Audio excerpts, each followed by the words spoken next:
Pinatatawag na ng PNP ang mga coach at players ng Ateneo Blue Eagles. Kaugnay ito sa pagkalunod ng mga basketball player na sina Rene Baterbonia at Divine Adili. Live mula sa TV5 Media Center, nangungun sa balita si Mon Gualvez. Mon, anong pakay sa pagpapasampina sa mga coach at player?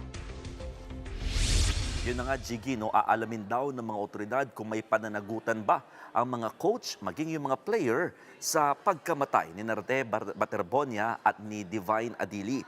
Sa isang pahayag, sinabi ng DILG na tinitignan na yung mga posibleng paglabag ng grupo pagdating sa anti-hazing law sa kasagsagan ng team building activity nila. Inaasahan ng ahensya na makikipagtulungan ang mga ipinatawag na personalidad sa ginagawang investigasyon. Tiniyak din ng DILG na paiiralin ang due process dito. Bukod pa dyan, kinumpirma ng DOJ na nakatanggap na sila ng hiling ng Immigration Lookout Bulletin Order laban naman kay Ateneo Head Coach Tab Baldwin. Sisiyasatin daw ng ahensya yung hiling na yan.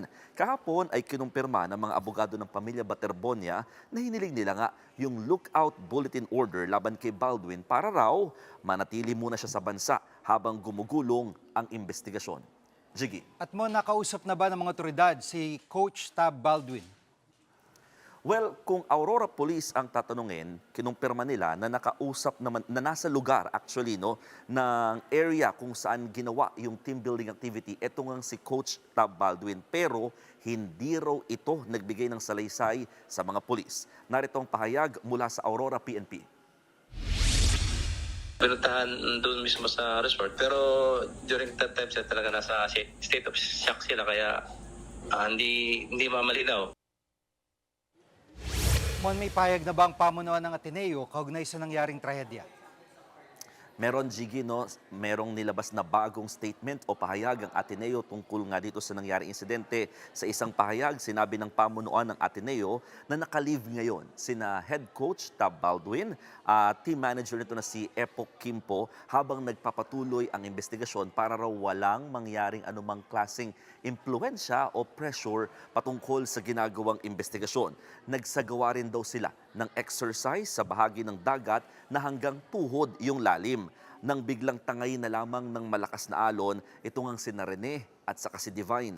Karamihan daw sa mga players ay nakaalis naman ng ligtas. Itinanggi rin ng pamantasan na may mga ginamit na weights o pampabigat sa ginawang exercise. Jiggy. At Mon, gusto rin daw paimbestigahan ng Senado ang pagkalunod ni Baterbonia at Adili?